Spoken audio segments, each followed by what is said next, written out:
the show. Take it up, take it up, take it up, take it up, take it out, take it out. Hold your muscle, take it out.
533 persons were infected by one person.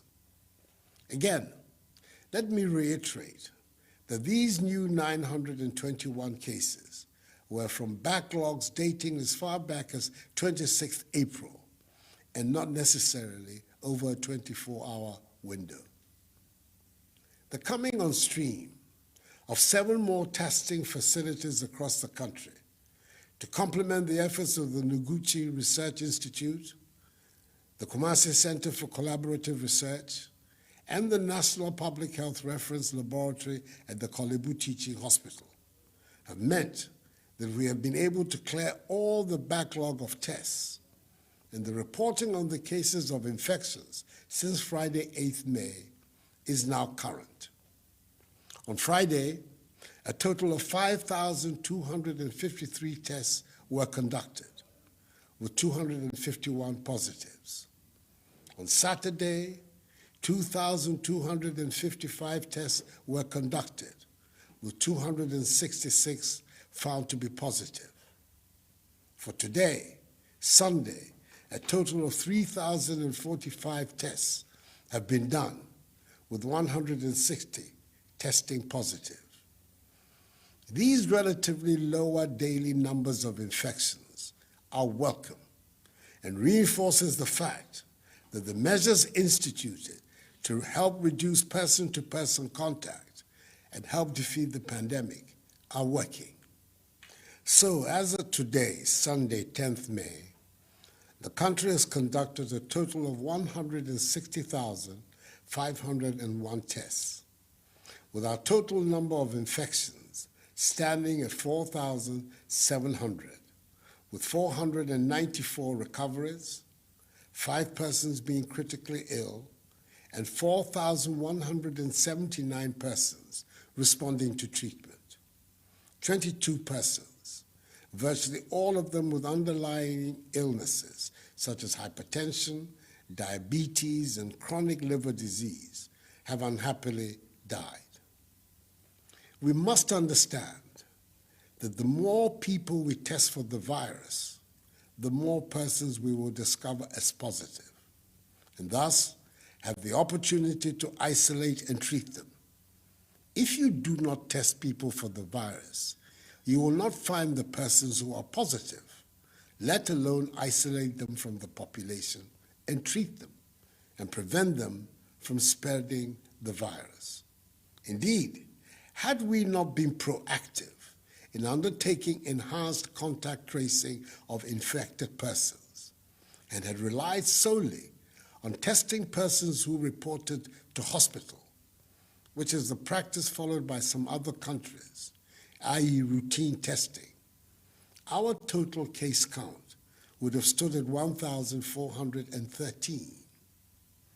The other 3,232, i.e. 2/3 of the population of positives, would have been undetected and still be within the population, unknowingly infecting others. I know some political actors will want you to believe that our current numbers represent a failure on the part of government. Do not begrudge them. They need to make such comments for their political survival. On the contrary, we must be emboldened in the knowledge that the 4,700 persons infected so far with the virus have been identified, taken out of the population, isolated, and are being treated. The implementation of our strategy of aggressively tracing, testing, and treating is our surest way of rooting out the virus. This early identification of persons with the virus ensures that they do not spread the virus to others. We are provided with the opportunity to treat them, and it helps us to understand better the dynamics of the virus. The rapid implementation of all of our policies has resulted in our low infection, hospitalization, and death rates, some of the lowest in Africa and indeed the world. We certainly must be doing something right in Ghana. Our country has administered more tests per million people than any other country in Africa. And in fact, the World Health Organization, WHO, has reached out to us to share our sample pooling experience with other African countries so they can adopt this strategy and also ramp up their testing capabilities. It is thus vital that we continue to maintain the measures of enhanced hygiene and social distancing protocols to contain the spread of the virus, as they are the surest way to a quick return to a life of normalcy. All stakeholder bodies I have interacted with over the last 3 weeks in the health, labor, religious, chieftaincy, educational, hospitality, tourism, and creative arts sectors share in this opinion, because collectively we believe they are essential for our very survival. These groups are also being engaged on the way forward towards the easing of these restrictions so that our social and economic lives can go back to normal whilst protecting lives at the same time. Soon those engagements will enable us to design a clear roadmap for the easing of restrictions. In my address to workers and the nation on May Day, I announced the extension of the closure of our borders for 1 more month as the means to continue halting the importation of the virus into our country. Tonight, I've come into your homes to announce that the ban on public gatherings, as set out in Executive Instrument number 64, has been extended also to the end of the month, i.e. 31st May. So during this period, there will continue to be a ban on public gatherings such as the holding of conferences, workshops, parties, nightclubs, drinking spots, beaches, festivals, political rallies, religious activities, and sporting events. All educational facilities, private and public, continue to remain closed. There's still a ban on funerals, other than private burials conducted with not more than 25 persons. It is noteworthy that the police are arresting and prosecuting persons, irrespective of their status in society, who flout these regulations. We cannot allow a few persons, for their narrow, selfish interests, to jeopardize the health, well-being, and safety of the larger population. If you fall foul of the law, you will face its full rigors. Fellow Ghanaians, like you, I would like to see an end to these restrictions. I know the difficulties each and every one of you has been through over the last 2 months. You've had to alter completely your way of life. You've had to stay at home, except for specified purposes. You cannot travel outside the country. You cannot go to church. And you had to cancel activities usually associated with Easter. In this holy month of Ramadan, our Muslim brothers and sisters are having to pray at home instead of congregating at the mosque and foregoing the public celebration of the Eid. Parents are having to bear the extra burden of providing care for their children who, instead of being in school, are currently at home. Operators of trotros, taxis, buses, markets, hotels, restaurants, bars, and nightclubs have lost their patronage of their clients and, as a result, lost much-needed incomes. Significant numbers of people have unfortunately lost their jobs because of the impact of the virus on our economy. Most of us want to hang out with our families, friends, and loved ones in a social setting, but cannot. Uncomfortable as these restrictions have been, we have no option but to stay the course. We can only guarantee the safety of each other if we continue to adhere to them. As I've said before, these restrictions cannot and will not be a permanent feature of our lives. And shortly, I hope to announce the steps for systematically easing the restrictive measures to bring us back to normality. Each one of us, however, can help to speed up this process if we continue to practice the measures of social distancing, washing our hands with soap under running water, refrain from shaking hands, and wearing our masks whenever we leave our homes. These measures must be respected by all. We do this not just for ourselves, but also to lessen the workload on our health workers, who continue to be at the forefront of caring for those affected by the virus and caring for the sick in general. On our part, in addition to the incentive package instituted for all health workers, government has so far distributed the following to healthcare facilities across the country: 4,240,719 gloves, 2,576,333 nose masks, 60,823 goggles, 60,132 liters of sanitizers, 50,770 head covers, 41,992 gowns, 41,000 medical scrubs, and 30,783 N95 face masks. Further, we extended this gesture to other frontline actors engaged in the fight, with the presentation of 5,000 PPEs to members of the media.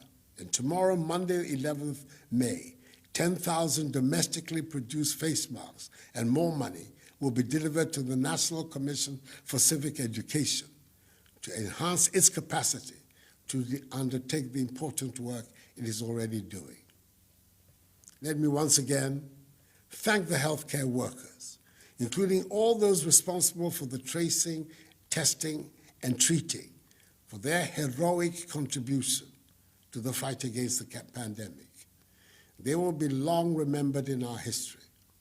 In advance, I say a hearty aiko to the Ghana Registered Nurses and Midwives Association, which celebrates its 60th anniversary on Tuesday. This weekend, I chaired a 3-day cabinet retreat at Peduase Lodge to examine in detail measures aimed at reviving and strengthening our economy.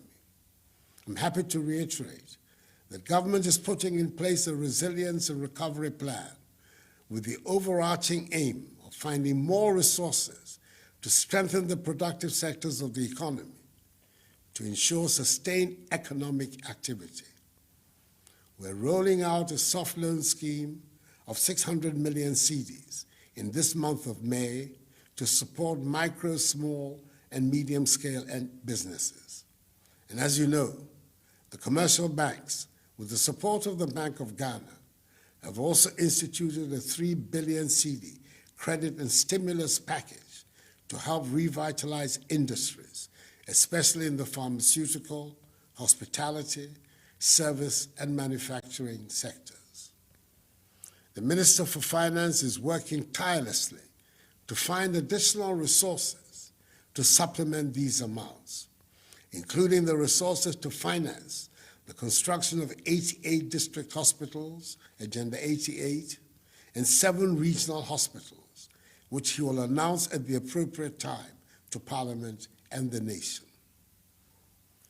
Before bringing this address to an end, it is critical that I raise one significant side of the fight against this virus, which has not been given enough emphasis, but has to do with the change in attitude that will impact on our lifestyles.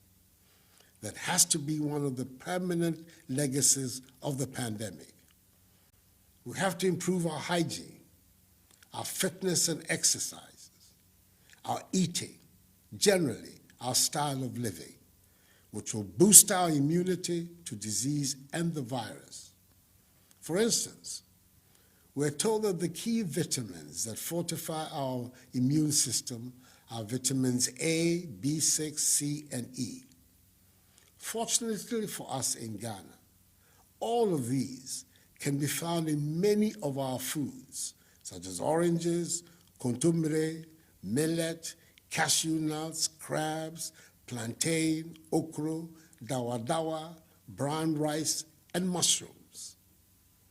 Following a good diet, patronizing our healthy foods, exercising regularly, ensuring our personal hygiene, and improving our lifestyle habits should become part and parcel of our daily routines, which will help bolster our immune systems and help us in the fight against the pandemic. Fellow Ghanaians, this virus, as we have seen the world over, is no respecter of persons and has wreaked its havoc on every country on the planet. We can defeat it if we continue to look out for one another and remain each other's keeper. We're fighting a common enemy, and it is imperative that we do not allow religious, ethnic, or political differences to get in the way of certain victory. So we cannot allow a few persons who wish to use these differences to scuttle our collective fight to succeed. Over the course of our history as a people, we've had to overcome several trials and tribulations: slavery, imperialism, colonialism, tyranny, and dictatorship. And we have overcome them all so that, with the help of the Almighty, we are today building a free, independent state, a state that, despite the urgency of the crisis, is governed by democratic institutions and respect for fundamental human rights, especially freedom of speech. That is as it should be, for we are determined in our generation to realize the dreams of freedom that animated and inspired the founders of our state. I'm confident that we will overcome this pandemic as well. This too shall pass, for the battle is the Lord's. May God bless us all in our homeland, Ghana, and make her great and strong. I thank you for your attention, and have a good night.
What a way to begin the show.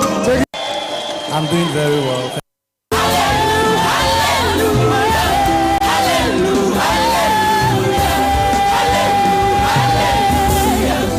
For you are the great and mighty God, so great to be praised, beautiful for all situations. You are the joy of the whole world. You are the great and mighty God, so greatly to be praised, beautiful for all situations. You are the joy of the whole world. Jesus, Jesus my Lord, Jesus my Lord, Jesus my Lord, you are the joy of the whole world. Jesus, Jesus my Lord, Jesus my Lord, Jesus my Lord, You are the joy of the whole world. Jesus, Jesus,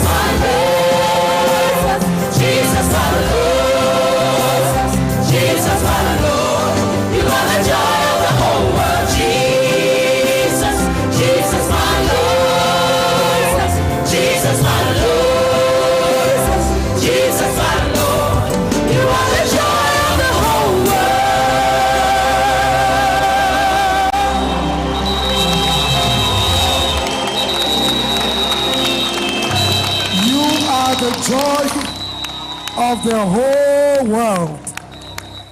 Ghana, this is the final.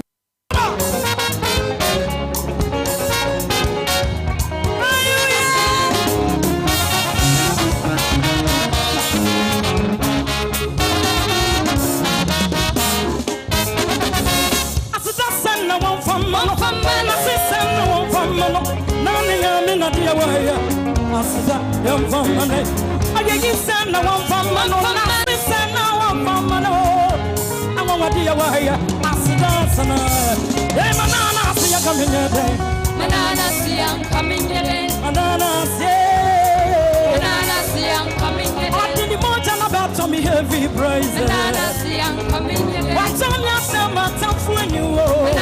Are you ready? Listen. Somebody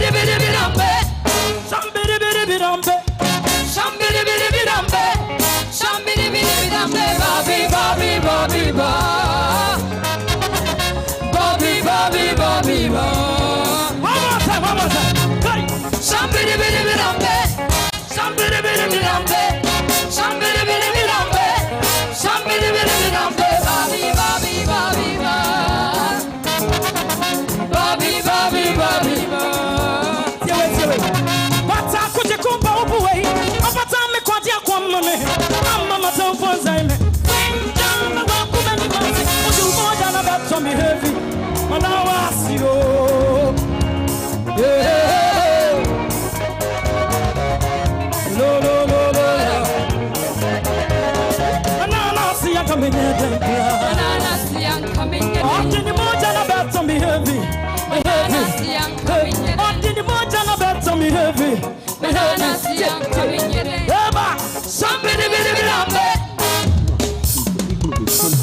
Began to put up with restrictions on their freedom, your freedom, of a kind that we have never seen before in peace or war.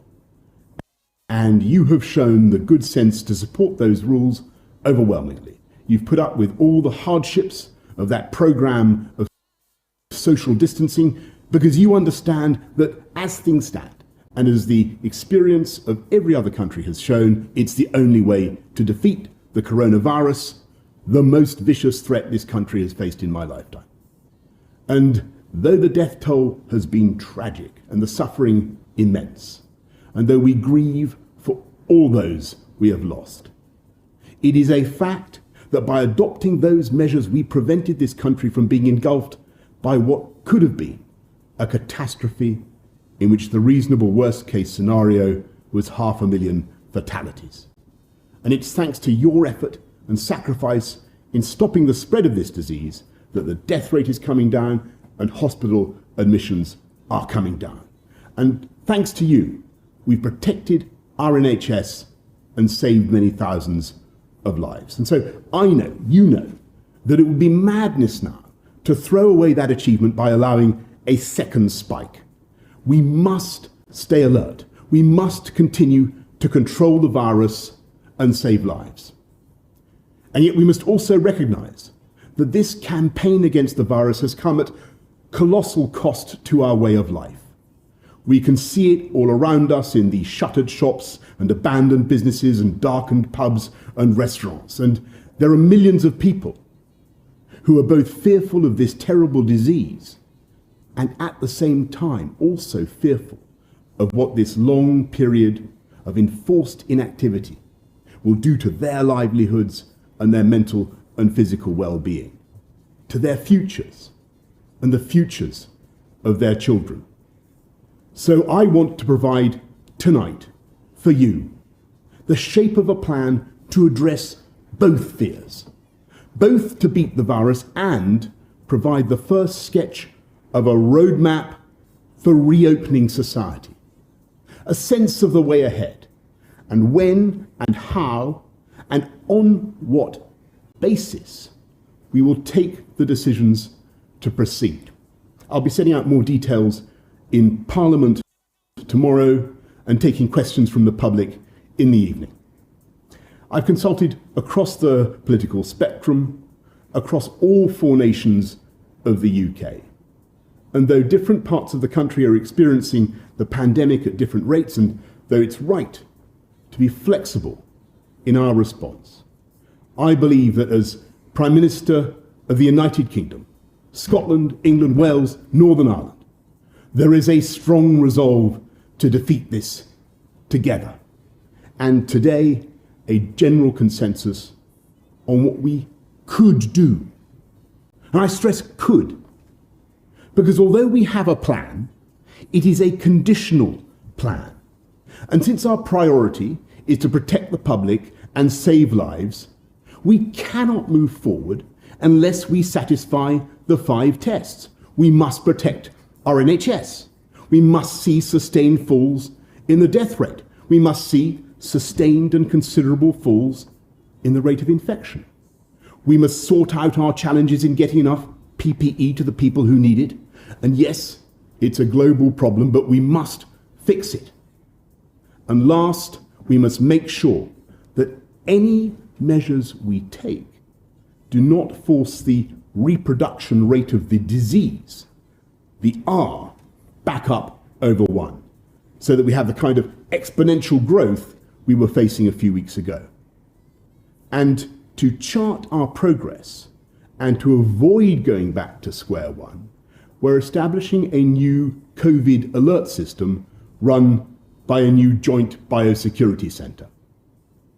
And that COVID alert level will be determined primarily by R and the number of coronavirus cases, and in turn, that COVID alert level will tell us how tough we have to be in our social distancing measures.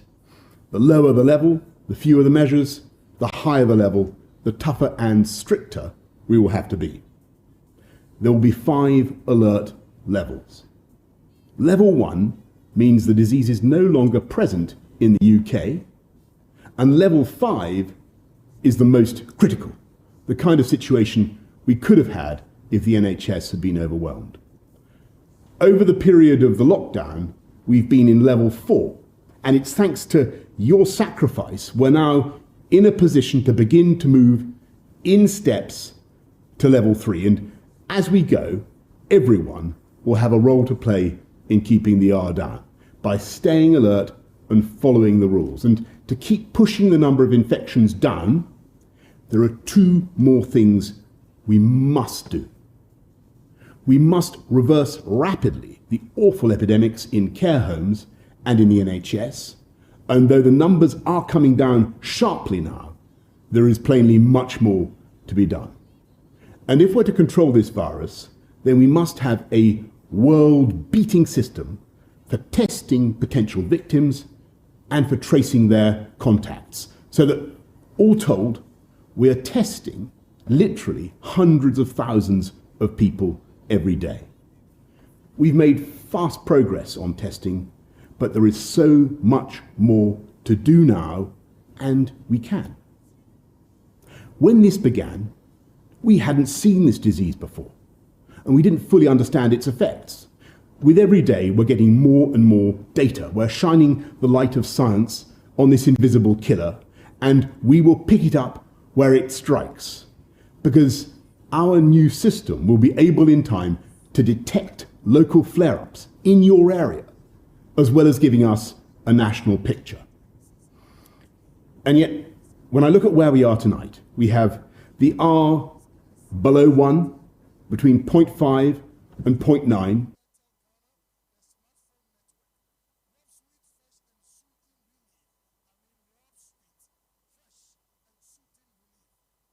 Instant noodles, it's for the family. Rush energy drink happens tonight. We are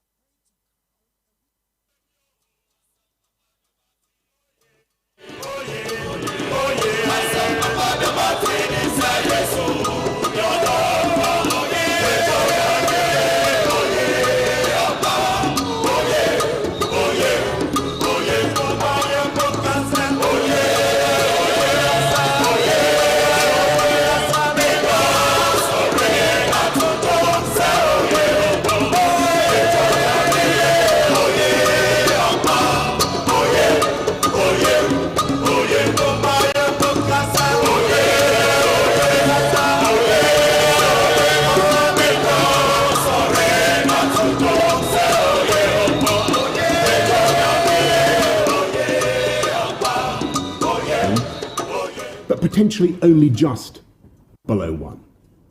And though we have made progress in satisfying at least some of the conditions I have given, we have by no means fulfilled all of them. And so, no, this is not the time simply to end the lockdown this week. Instead, we're taking the first careful steps to modify our measures. And the first step is a change of emphasis that we hope that people will act on this week.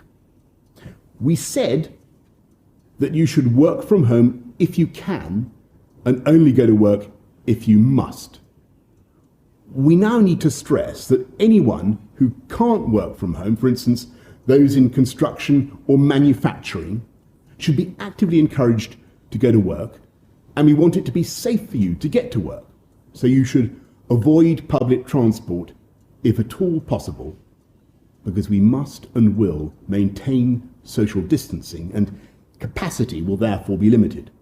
So, work from home if you can, but you should go to work if you can't work from home. And to ensure you're safe at work, we've been working to establish new guidance for employers to make workplaces COVID secure.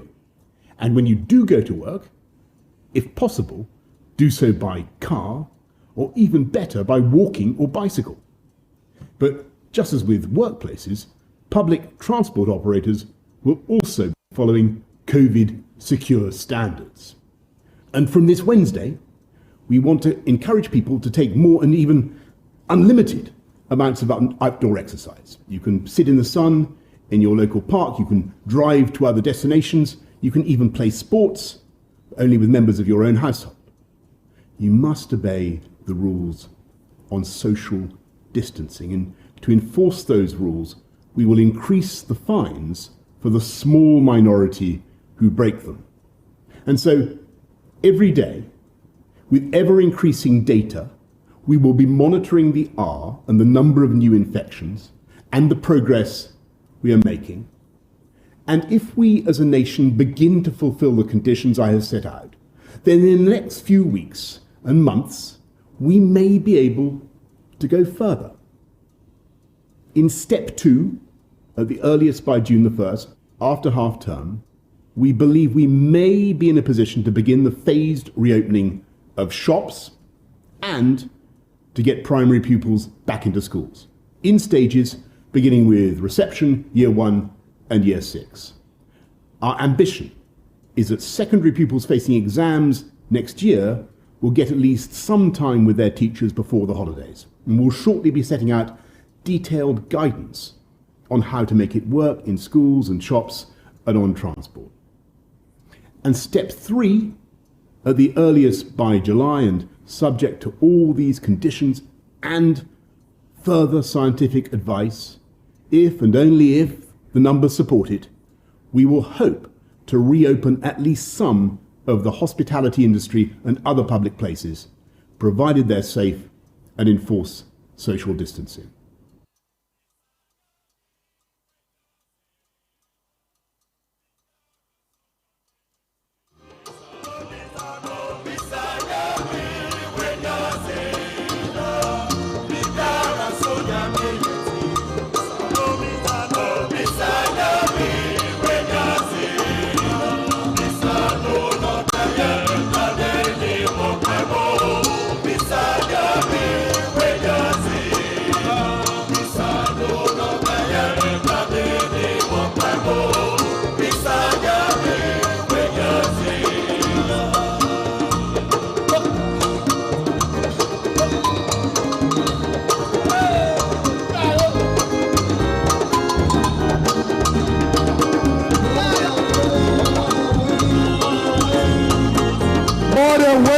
What a way to begin the show. Take it out, take it out, take it out, take it out, take it out, take it out.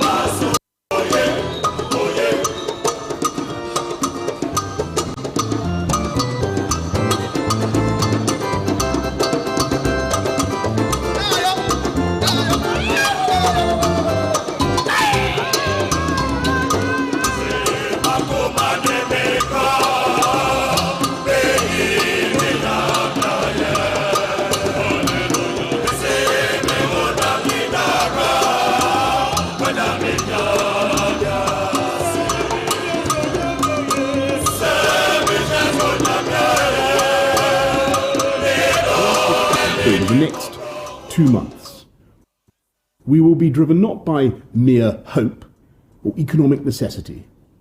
We're going to be driven by the science, the data, and public health. And I must stress again that all of this is conditional. It all depends on a series of big ifs.